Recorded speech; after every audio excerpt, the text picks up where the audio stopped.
Hello mga kaibigan, magandang umaga sa ating lahat. Good morning everyone. Ito na naman ang yung life coach at kanegosyo partner Ate JB. Ayan, so for today's video kaibigan, napakaganda po ng topic na ating pag-usapan. Malaking tulong po ito, lalo na kung ikaw po ay may negosyo, katulad kay Ate JB no, na isang sari-sari store. Ayan. At kung nagbabala ka kaibigan na magtayo ng ganitong negosyo at tindahan, para po sa iyo ang video na ito. Ayan. At sa mga kaibigan natin dyan na matagal na sa ganitong negosyo, no? Pero, ayan, nalulungkot, nag-aalala, dahil, ayan, ito na po, no? Dahil, dinadaan-daanan lang ng mga customers or ng kanilang mga kapitbahay ang kanilang tindahan. Ayan, kaunti lang daw ang mga customers na bumibili sa kanilang tindahan. Naisipan ko po ito nagawa ng video kasi just a few hours back pala, no? Nakakita ako ng mga comments, kaibigan, nakabasa po ako sa ibang channel. Meron mga nag-comment, nagtanong doon, no? At hindi pa nasagot, ayan, ng ating kasari ang katanungan. Kaya naisipan ko gawa ng video, no? Bakit ba dinadaanan ng mga customers yung ating tindahan? Ayan, bakit kaunti lang yung mga tao na bumibili sa ating tindahan? Ano bang problema, dear friends? So bago natin ito pag-usapan, sana kung hindi ka pa nakasubscribe kay Ate GB, sana naman mag-subscribe ka na kay Ate GB and then pakihit na rin notification bell para mapanood mo rin yung other videos ko na tiyak makakatulong sa iyong pag-asenso. And sana kaibigan, pakishare na rin po, no? Para mas marami pati matulungan. And please po, please don't skip the ads. Malaking tulong po ito sa amin ng aking family. Ngayon kaibigan, bakit ba dinadaan-daanan lang ng mga customers yung ating tindahan? Ito first and foremost, no? It's obvious na talaga ang rason na ito kaibigan. Siguro 90% sa atin alam na ito. Una sa lahat yung presyo natin. Pag mataas po ang presyo ng ating mga paninda, automatic na yun, dadaan lang yung kapitbahay natin sa ating tindahan. Ikaw ba? Gaganahan ka bang bumili sa tindahan na mahal yung mga presyo? Lalo na ngayon, no? Grabe ang inflation and maliit pa yung ating sahod. Maghanap talaga tayo ng murang mga tindahan, murang pagkunan ng ating mga bagay-bagay na ginagamit sa ating bahay. Kaya kung saan yung mura, ay doon tayo. Kaya ikaw, alam ko gusto lahat tayo, no, na kumita ng malaki. And in order for us na kumita ng malaki, of course, tataasan natin yung patong ng ating mga paninda, which is not good. Kasi naman, whether we like it or not, lahat tayo, mga customers natin, maghanap talaga sila ng mababang presyo ng mga paninda. Kaya, as much as possible, be fair, ayan, patas lang, fair lang tayo magpresyo. Huwag naman masyadong mababa na wala na talaga tayong kikitain. Ay, mahirap naman yun. In the long run, malulugi ang ating negosyo. Kaya fair lang, tamang pagpepresyo. Again, huwag po masyadong mahal. At ito pa, another obvious reason, pangalawang rason kaibigan kung bakit dinadaan-daanan lang ni customer yung ating tindahan ay hindi kompleto ng stock yung ayong tindahan. O, di ba? Ay kung ngayon si customer naghanap ng isang produkto, sabi mo wala. Then, mga after 2 days, naghanap na naman siya ng same product, again, sinabi mo wala. Sa tingin mo pa sa pangatlong pagkakataon na si customer ay mangangailangan ng same product, pupunta pa kaya siya sa tindahan mo, ay 2 beses ka na nagsabi na wala. Matik na yun, si customer dadaan na sa iyong tindahan. Kasi nga, wala ang kanyang hinahanap. Ikaw kaibigan, as much as possible, lahat ng hahanapin ni customer, dapat meron tayo. Eh kung wala ka, may naghanap si customer, hinahanap niya isang produkto, wala ka, ilista mo. Huwag mong sabihin na hindi ka nagtitinda nito. Sabihin mo, uy, kakaubos lang. Ate GB, meron ka bang tindang tsinelas? Ikaw kaibigan, kahit hindi ka nagtitinda, sabihin mo, kakaubos lang. Ayan, huwag mong sabihin, hindi ako nagtitinda ng chinilas. Ay, mawawalan ka talaga ng potential suki mga kaibigan. Kaya okay lang magsinungaling paminsan-minsan. Kahit yung isang produkto, wala ka, hindi ka nagtitinda, sasabihin mo pa rin, kakaubos lang. Ayan, ayan, mamamalingki pa ako mamaya. Ayan. And the next time na ikaw mamalingki, mag-grocery, ay bilhin mo. Kung ano yung hinanap ni customer na hindi mo tinitinda sa iyong tindahan, bilhin mo. Para sa next time na pupunta siya sa tindahan mo, ay meron ka nang maibigay. Ito yung pangalawang dahilan kaibigan kung bakit dinadandaanan na yung tindahan mo na yung customer. I mean, hindi kumpleto ang stocks na yung tindahan. Ang pangatlong reason kaibigan kung bakit dinadaan-daanan na ni customer yung ating tindahan is that hindi ka po consistent. Ayan. Hindi ka consistent sa oras ng pagbubukas at pagsasarado ng iyong tindahan. Ay kung ngayon bukas ka na 5 AM, tomorrow magbubukas ka 6 a.m. The next day 7. The next day balik na naman sa 5. Malilito si customer. Ayan, yun yung oras ng pagbubukas. At sa oras rin ng pagsasara, ngayon matagal ka magsara, 10 p.m. Ayan, gusto yan ni customer, makakabili pa sila kahit malapit na hating gabi. Then, the next night, magsarado ka, maaga, 7. Then, sa susunod na gabi, 8. Then, sa susunod na gabi, balik na naman, 11 or 10. Hindi consistent, huwag mo lituhin si customer. Dapat, consistent ka sa pagbubukas, sa oras ng pagbubukas, at pagsasarado na yung tindahan. Huwag pa iba-iba. Hindi yun magugustuhan ni customer. Akala niya, bukas ka, pupunta siya today, bibili siya ng shampoo, maliligo siya, pupunta sa work, 5 a.m.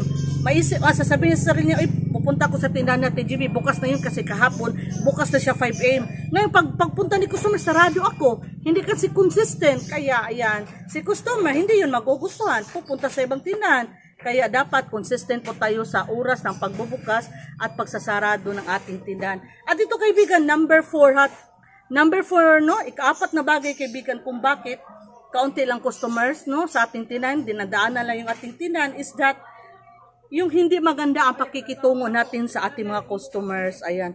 Alam ko naman kaibigan, lahat po tayo, bilang tindera-tindero, hindi madali ang paghandle ng negosyo. Marami tayong pagdaanan na paghirap, mga hurdles, ayan, mga problema, mga stress, lalo na hindi tayo binaya ng umutang sa atin. Yan, masakit yung ating ipin, masakit yung ating ulo. Kahit ano mang nararamdaman mo na hindi maganda, nag-away kayo na yung asawa, nag-away kayo na yung anak, huwag po nating ipadama, huwag nating ipahalata sa ating customer. Dapat nakangiti pa rin tayo. Alam ko mahirap, pero ito yung papel natin. Huwag nating iparamdam kay customer na masama ang loob natin, na galit tayo, irritable tayo. Wag, hindi yun magugustuhan ni customer. Ikaw ba, gugustuhin mo bang bumili sa isang tindera na masungit, hindi man lang marunong ngumiti? Kaibigan, ikaw pag good vibes ka, makakahatak ka ng customers. Yung positibo na vibes mo, makakahatak po yun ng maraming customers. Yung iba ayaw nila mag-smile kasi takot sila na utangan. Darating tayo sa punto niyan, yung utang na. Alam ko kaibigan, some of you ayaw talagang ngumiti, ayaw makipag-usap sa mga customers kasi takot silang utangan. Ayan. Naiintindihan ko po kayo kaibigan kung ayaw nyo pong may umutang sa yung tindahan. Dahil yung ibang tindahan naman talaga nalulugi po dahil sa utang. Pero kaibigan, no, hindi natin maiwasan talaga na may uutang sa ating tindahan. Kung ayaw mo magpautang, okay lang. No, sabihin mo na hindi ka nagpapautang pero nakangiti pa rin, nakasmile pa rin. Ayan. Kaya ko kaibigan, may umuutang dito, sinasabihan ko, pag alam ko na hindi maganda magbayad, sinasabihan ko na hindi mo na ako nagpapautang kasi malit lang yung aking puhunan. Ayan, pero nakangiti pa rin si Ate JB. Again, wala nating ipahalata kay customer na hindi maganda yung pakiramdam natin, hindi maganda yung loob natin sa loobin natin. Ayan. Kahit pa nag-away kayo noon ni customer na remember, naalala mo na noon nag-away kayo niyan, ay dapat nakasmile ka pa rin, no? Kasi kaibigan, pag ang tindera masungit, ay talagang malaki ang chance si customer pupunta sa ibang tindahan. Ako kaibigan, pala smile, palangiti ako, no? Ayan, so marami akong sakit kaibigan, no? Marami akong iniindang sakit, pero nakangiti ako palagi most of the time. Pag talagang masama ang loob ko, sinasabihin ko asawa ko, si Francis, sinasabihin ko, oh Francis, ikaw mo na magbantay sa tindahan. O yung anak namin, kayo magbantay, masama yung pakiramdam ko.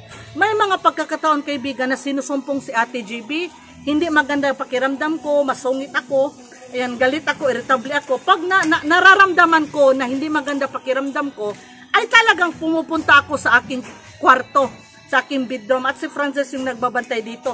Ayoko magbantay sa tindahan na masama yung pakiramdam ko. Baka ma-feel ni customer, ayaw na rin nilang bumili sa aking tindahan. At ito kaibigan, pupunta tayo sa panghuli. Actually marami pa, pero hanggang 5 na muna. Pang-5 kaibigan, kung bakit dinadandaanan lang yung tindahan ng mga customers is that about utang. Hindi ka po nagpapautang. Alam ko maraming magbabash kay Ate GB. Alam ko kasi marami sa atin na ayaw magpautang. Pero again kaibigan, part na ng ating negosyo bilang itong sari-sari store business tindahan ang pagpapautang. Pag hindi ka nagpautang, may mga tao talaga na pag hindi mo pinautang, hindi siya bibili sa yung tindahan. Automatic na yun kaibigan. Ito katanong ko ha. Pag ikaw ba malayo pang sahod mo, pero emergency, kailangan mo bigas, kailangan mo ng pagkain, bigay sa pamilya mo, pero malayo pang sahod mo, na short ka sa sahod mo, ngayon pupunta ka sa tindahan, oy Ate JB, pautang ng 1 kilong bugas, tapos hindi kita pinautang. Tapos pumunta ka sa ibang tindahan, pinautang ka. Ang tanong ko, sa pagtanggap mo na ng sahod mo, saan ka bibili? Dito sa akin na hindi ka pinautang ng 1 kilong bigas o doon ka bibili sa kakompetensya kung na pinautang ka nung wala kang pera? O ba, diba? Doon ka bibili kung saan pinautang ka. Alam ko marami sa iyo magagalit, porket hindi ko lang pinautang, hindi na bibili dito sa aking tindahan. Of course! Kaibigan, matuto tayo nga tumanaw ng utang na loob. Kung sino nagpautang sa atin, sino ang tumulong sa atin, doon rin tayo. Tulungan natin silang lumago ang kanilang negosyo dahil tinulungan tayo, di ba? Kasi nga kaibigan, whether we like it or not, may mga tao talaga na pag hindi mo tinulungan, sasama yung loob, ayan, ayaw na nila sa'yo, no? Kaya, kung sa tingin mo, maganda naman magbayad ang tao, at medyo gipit lang siya ngayon, pautangin mo, pero maglagay ka ng limitation, 1 kilong bigas lang, at 1 sardinas, lalo na kung gamot, wag mo sabihin hindi ka nagpapautang pag gamot at pagkain dahil importante po yun. Pero hindi ko naman sinasabi na lahat ng uutang sa tindahan mo, pautangin mo. Yung lang sa tingin mo, magaling, maganda magbayad, may kapasidad na magbayad, may capacity na bayaran yung utang nila. Alam mo naman talaga na wala talagang trabaho at utang, ay wag na lang. Alam mo naman siguro kung ano mga trabaho ng kapitbahay nyo, kung sino magaling magbayad, di ba? Kasi kaibigan, whether we like it or not, may mga tao talaga na pag hindi pinautang, hindi rin bibili. Kaya ako nagpapautang ako sa aking tindahan. At may limitation. Pag sa tingin ko, hindi malaki yung sahod, yung sweldo ng umuutang, ay kaunti lang. Hanggang 100 pesos or hanggang 200 pesos. Para hindi naman ako malugi pag hindi ako binayaran o pag matagal talaga ako bayaran, hindi naman ako lugi. Ayun kaibigan, hanggang dito na lang ha. May mga customers na po sa labas ng aming tindahan. Sana may natutunan kayo sa akin ngayon, no? Alam ko malaki may tulong nito sa ating negosyo. Lagi nang natin tandaan kaibigan, palagi ko sinasabi, hindi mahirap, hindi posible na masinso ang buhay natin. Basta ba masipag tayo, madiskarte tayo, may tamang disiplina sa sarili, and of course, we have God in our life. Kaya kasinso ang buhay natin kaibigan, tiwala lang. Again, thank you so much sa inyong pagmamahal kay Ate JB. I also love you guys. Thank you so much. Aasinso po tayong lahat. Claim it. Okay, thank you so much. God bless.